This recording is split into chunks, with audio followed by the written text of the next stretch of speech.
මොකෝ බං ඔබ පුදුම වෙලා වගේ ෆෝන් එක දිහා බලාගෙන ඉන්නේ.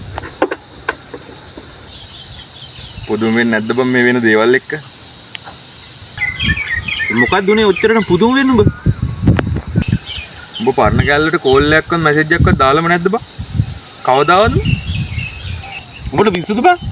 දාලා කියුවේ උන්ට මැසේජ් කරන්න මම. ඇයි මං ගිහලා සමුරු දිහා ගියා උන්ට?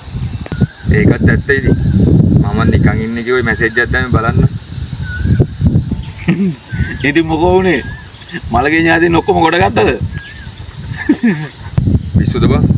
5 දිනක් විතර කතා කරලා කිව්වා බං ඒකට මැසේජ් කරන්න එපා කියලා. ඒ උන් සිරා කරන එක කියලා.